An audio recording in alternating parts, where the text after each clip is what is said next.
So let's welcome Anna, who is as it says on this first slide, the Japanese Knotweed Outreach Coordinator.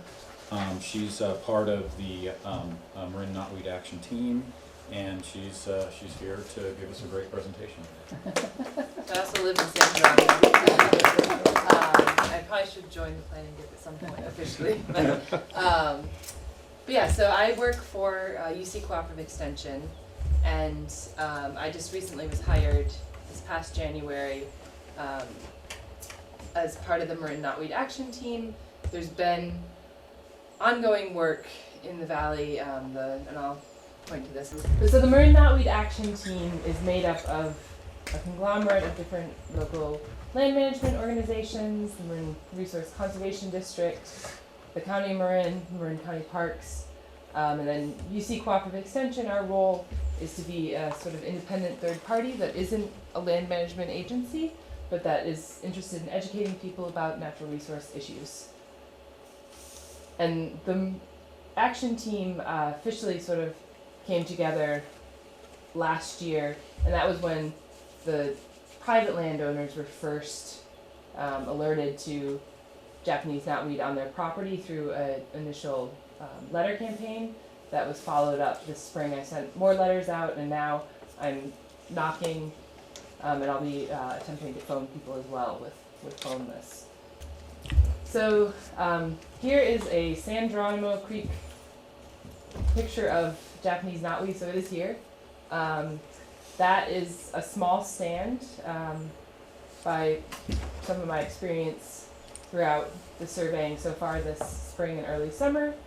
But as you can see, it's a fairly attractive plant. I get why people planted it. It was originally an ornamental plant. It was brought over from Japan by Dutch von Siebold. He brought it to England, and it was won all sorts of ornamental awards. And so it's known most commonly now by Falloppia japonica. You can see some other common names: fleece flower, false bamboo, and then the scientific names.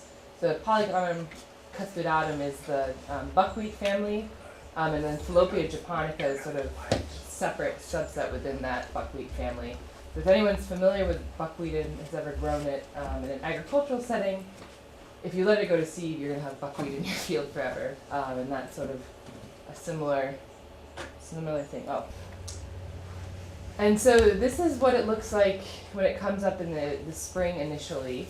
It almost looks like a red asparagus tip when it's just coming out, and then it stays red for the first couple inches of growth, and then it eventually turns green. The stem, and you can see in that center photo, in some plants will stay more reddish colored, but it's also not atypical for it to be green. I'll show you more pictures of the stem itself, but it's a perennial, so it comes back every year. As Jean mentioned, the rhizome network, that underground energy storage system that it has, can go down as far as 3 meters and as wide as 7 meters. But the main characteristic is the leaf itself is a fairly large leaf, about the size of a hand, and it has a flat base where it attaches to that stem. A lot of people, so the false bamboo, or the bamboo names that are in some of the common names there, it looks, the stem itself, and I'll show in the next slide, or not the next slide, but in a few slides from here. It looks like bamboo if you see it from the bottom, and it has nodes like bamboo and sort of a red speckled look to it. And then by the height of summer, it can grow in ideal conditions to be 6 to 8 feet tall. And then it dies back every fall, and then you'll just see brown stalks that are left standing in the winter. A lot of people think that it's either a vine or that it's woody, but it's actually neither of those. It's an herbaceous perennial, and it's actually hollow stemmed. So that's a good way. If you think you have knotweed, and I'll get more to that too, you can always send me a picture, but it's not a vine. And so Japanese knotweed was first discovered, that it was here in Lagunitas Creek in 2011. And then, as I said, the Marin Resource Conservation District, Sarah Phillips, and then my colleagues David Lewis and Stephen Swain were working with homeowners primarily in the San Geronimo Creek watershed.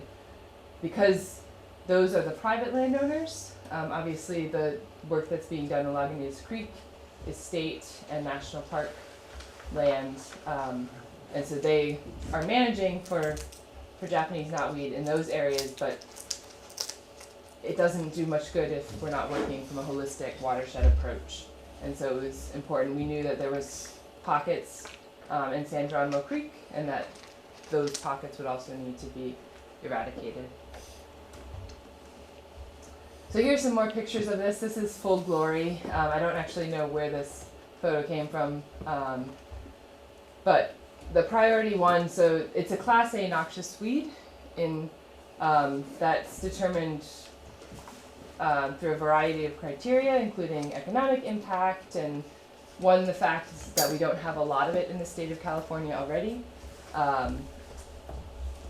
As Jean mentioned, some of those questions about needing to declare for property owners, I think I've come across similar information specifically for the UK, and I know they have a specific law as far as you can't allow it to move from your property onto neighbors' properties. So for the extent that I am aware of here is that you cannot move it. So you can't take, because it's a Class A noxious weed, you can't move it off your property, but it's not in the quite same category as in the UK where it's such a huge problem. Though there's no saying that won't ever be the law here. I don't believe it's to that extent yet. And so, as I mentioned, it's a perennial, and it's not blooming yet, but it'll bloom later in the summer. Usually here it's sort of done blooming and starting to die back already around September, but going into October depending on the year. And it is, as you could tell from the map in the previous slide, it's a riparian plant primarily. You can plant it other places, and if you water it, it will survive, but it really likes water, and it thrives in those areas. And it's particularly detrimental in those areas because of the fact that the flood events, any part of that stem or rhizome material that's broken off can be spread downstream and start a new patch. And all it takes, and I'll go into this a little bit more, is very, very small parts of either of those things to create a new infestation. So here's some more ID specific things, and this or something similar is on the Marin Knotweed Action Team website, and I can get links on that. And I know there's some interest on Nextdoor of pictures, and I will follow up with those people as well. But the flat base of the leaf is very distinctive, as well as that zigzag shape. For me, is what gives it away, is the fact that it's that alternating pattern. And this just shows how it starts from pretty much zero every year, gets to be 2.5 meters. I've heard one quote as far as that at the peak of its growing season, it can grow up to 10 centimeters a day. I haven't tracked down the actual study or some things become sort of legend about Japanese knotweed, including one where that it can grow through concrete. It can grow through cracks in concrete, but it can grow through asphalt. I'll show you some pictures of damage it's done to asphalt, and through cracks in brick, and wreak havoc with obviously septic and other things of those nature. And this is it as well when it's in its, I'd say, full glory or full problem. Where is that? Stage. I don't actually know. I got this picture from someone else. So this would not be out of place in the Pacific Northwest. I know where they're talking on things in some of those watersheds on like the acreage. It'll be a 1/4 acre of knotweed in one patch, which we don't have that here yet. So in terms of feet and inches, that's about 8, it'll grow about 8 feet high? It can, yes, yep, it can grow up to 8 feet. Okay. And then it dies back. It's very good at growing. Mhm. And it's basically very good at, in that explosive sort of growth stage, getting a lot of energy and nutrients and then bringing it back to that rhizome. And so that rhizome stores a lot of energy, and that's what makes it a really tricky plant to eradicate and work around and with. So this is what it looks like in winter. Wow, Yeah. it loses everything. Yeah, it loses everything. And so you can tell, like a trained eye, like you can see where it is, but obviously it's much harder to ID at that stage. Mhm. So elk clover is obviously a California native and something that's often confused with Japanese knotweed. Some main similarities is that they're both large, water-loving, usually in riparian areas, and they have the same sort of oval-shaped leaf. Japanese knotweed, though, the leaves are alternate instead of opposite each other, and the Japanese knotweed is a completely smooth edge, while that elk clover has a serrated edge. And other factors can also, once it has been treated with herbicide, sometimes you see stunted leaves as well that look slightly different. But that for the most part, it's a flat edge. Especially, I'll show you after this slide a couple others that it's sometimes confused with. But here's just the difference in the flowers as well with the Japanese knotweed versus the elk clover. The elk clover has the little firework sort of ball shape instead of just a straight. So, for those of you who are plant people, is there Japanese knotweed on this screen? I would say no, not that I'm a plant person. But you've just had, the Right. introduction to it. You'd be correct. So, this on the left is Dutch pipevine or California pipevine, and that one has that lobed end to it. But that a lot of people will mistake for Japanese knotweed, and it's growing often in the same sort of locations. This is smartweed, and then that elk clover as well. So those are all things that can look like it. But the larger question of why eradication, so in addition to its Class A noxious weed status, which designates it as a weed of special note, and that allows the county and other people to septic systems. yeah. Yeah, so the main two points on the top are sort of the environmental impacts for other plants, and that basically is the fact that Japanese knotweed is quite a bully and very aggressive in its nature, and the fact that it grows so quickly and so rapidly, it emerges early and it shades out other vegetation and native vegetation, as well as the fact that it actually produces allelopathic toxins from its root system, so it actually prevents other seedlings, especially tree seedlings, from establishing. So it's not just the height and the shading out of the leaves, as you can see on the right, the density there, but it's acting through its root system.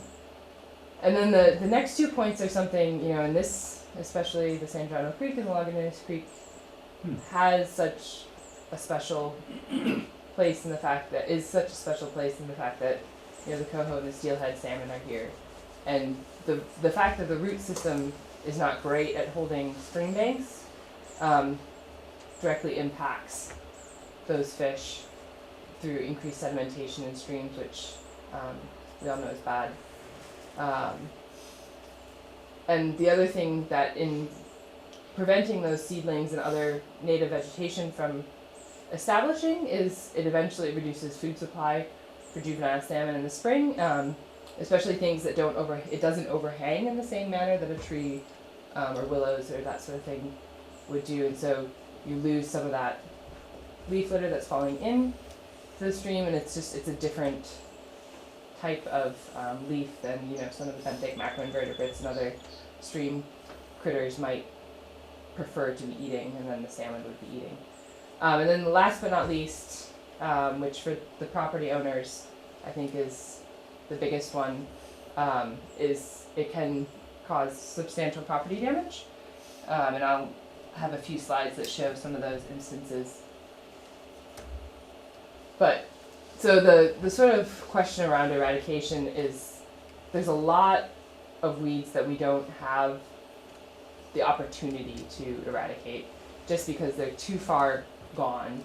And Japanese knotweed, based on what we know about the population so far in the Lagunese Creek and San Geronimo Creek watershed, it's right there at the eradication stage where there's a small number of localized populations and eradication is actually possible versus, things like broom and English ivy and other things that are, at this point, something that people are just trying to manage along certain edges or keep controlled in a spot, but realistically aren't going to be able to actually to get rid of from the Oh, look at that. So this, I believe this photo is actually from Michigan, but there is where Japanese knotweed is growing through the cracks in that concrete.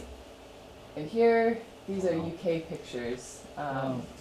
It's growing through the cracks in brick and into a house. And I have seen it here in the valley, growing up through decks and like completely under decks. And so we're working with that homeowner, obviously, to stop it from going closer to their house. But these are some photos of it growing through other things as well. As I mentioned, it was first documented in 2011, so as far as how long we've had it, we don't think that we've had it that long, and it hasn't gone into all of the available habitat that it could go into, but it has been confirmed on national, state, and private lands. And a big thing, we don't know how it got here, and that's not the aim of the Marin Knotweed Action Team to find out. And it's unlikely that we'll ever, truly find out the origins. Like I said, it was an ornamental, so at one point in time, someone may have brought it and planted it as an ornamental. So we don't, as compared to the UK or Pacific Northwest or even the Northeast, we don't have a lot, but it's more than we want, which is none. And the fact that we're still in the midst of surveying the private landowners, and I'm still working on outreach and getting people to respond to my request to survey their property. We don't know the full extent of it on private landowner land, but the National Park Service has 39 sites in 2018 that they've been treating, and then these are numbers from 2018 as far as the 26 sites that were surveyed. 11 did not have knotweed, 15 did. Some of these sites, though, you probably are people that knew they had it from the ID guides and so sought out help, so you can't necessarily you can't extrapolate numbers too much on the likelihood of how much. And what was the form of treatment? So I'll be getting to that, but it is an herbicide treatment. So it reproduces vegetatively or through its rhizomes or through stem fragments. It occasionally produces seed, but it's rarely viable. But instead, it's that extensive network that can basically go 20 feet out, 10 feet deep. And the stem fragments, all it takes is a node of the stem to create a new plant. And I've seen in surveying this spring things where I'm betting it spread through stem fragments, because I'll have two stems. One looks very ragged, like it got washed downstream, and then the other one is a new stem that's coming up this year. And then it, like I said, it's a very aggressive plant, and it's good at dispersing itself through flooding. And so it's easily spread through flooding. And less than a gram of rhizome material or stem node material can start a new infestation. So that's less than the size of a fingernail of rhizome, which is very, very small. And this is just a picture of, so these are fairly large size stems. I haven't seen cane that is that big here, but you can see sort of how that rhizome network goes down and out. And so especially, this is one plant with just one sort of crown right there at the top, but we do have several patches where, it'll be several square meters. And so those patches as well, you have to imagine that that rhizome network is going down fairly deep. And so that's the I'll get to that. Okay, so I'll talk more about why that rhizome makes it difficult to treat and manage the plant. But Japanese knotweed is obviously native to Japan and some other countries in Southeast Asia. There it displays different characteristics. It has some different environmental factors, but the first one is it primarily is a colonizer of volcanic soils, so it can lie dormant under the lava and volcanic rock, break through, but it's generally poor rocky soils that it's colonizing, so it's not rich, loamy floodplain soils. And also in Japan, it exhibits something called central dieback, so it eventually, as it grows outwards, it dies back in the center and allows other plants to come in after it and establish. For some reason, the research that's been done is not sure why, but it doesn't exhibit that property in other places, including here. And then there's a psyllid, the Aphilara itidori. That's a biological thing that helps suppress it, as well as a leaf spot fungus. And those basically just help to keep it in check and from getting to that point where it can go out of control and become overly aggressive. So the plant has been being, worked on isn't the right way, but it's been combated in many other places, and it's especially we've been using a lot of what the Mattole River Council, their work that they tried for 10 years, mowing, cutting, tarping, hand digging, pulling, even burning. But mowing, basically, if you mow it, it still has enough energy in that rhizome that feasibly you can't cut it enough to get it to exhaust that. And in the process, what it likes to do is it realizes that you're cutting it, and it goes then and goes to the extent of its rhizomes, and shoots come up from those edges. So it ends up spreading horizontally when you cut it, or if you dig it or pull it, it also responds in the same way.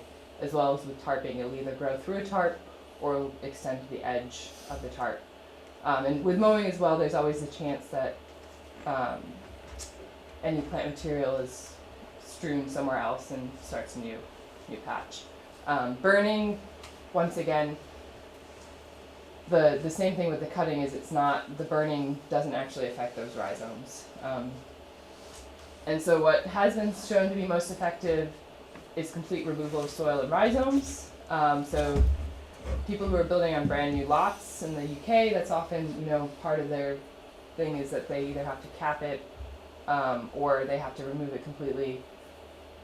It's very expensive because it can't be disposed of at a composting facility. It has to be taken to a landfill.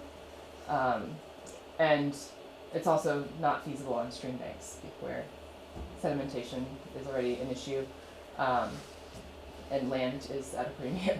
So you'd have to be basically digging crater holes to get it out in some areas. So that's why we are managing it with herbicide. And so the Marin Knotweed Action Team through the County of Marin has funded some of the work, as well as CDFA, the use of aquatically approved herbicides applied by a qualified applicator. So one thing that we want to educate homeowners not only what the plant is, but the fact that disturbing it in any way often only stimulates it and causes it to bring up more shoots. But also we don't want homeowners to start spraying herbicides so close to the stream and we're spraying herbicides that are not appropriate for the Japanese knotweed to actually target it. And another important part of the herbicide application is it needs to be done in the late summer or fall, because that's when the plant's bringing those resources and nutrients from all of its growth, and it's going back down into those rhizomes. So the herbicide is applied at that time with a foliar spray, and then it brings those herbicides back down to the rhizomes as well. So, like I said, if you think you've found knotweed or seen knotweed, we ask that you don't attempt removal on your own. Mechanical removal only tends to stimulate the plant, and it's very, very easy to, accidentally have a chunk of rhizome fall into the river in the process, or to have leaf material and stem material go into the water and go further downstream. You could take a picture of the plant and send it along to me. You can email me at acdirkse@ucanr.edu. I have business cards, if anyone wants one of those. But you can also Google Marin Knotweed Action Team, and you'll get my information. But if you do send a picture, make sure, of course, to send where you saw it and who you are. As I mentioned, the Marin Knotweed Action Team, we do have a website posted on the ucanr.edu website, and that has some more information as far as identification and resources regarding information about the plant, as well as there's, if you are a creekside landowner, you can fill out the permission to survey your property form is there as well on that website. And I've also created a Facebook page that's a little bit more dynamic that I try to update on a more regular basis, which is the Marin Knotweed Action Team.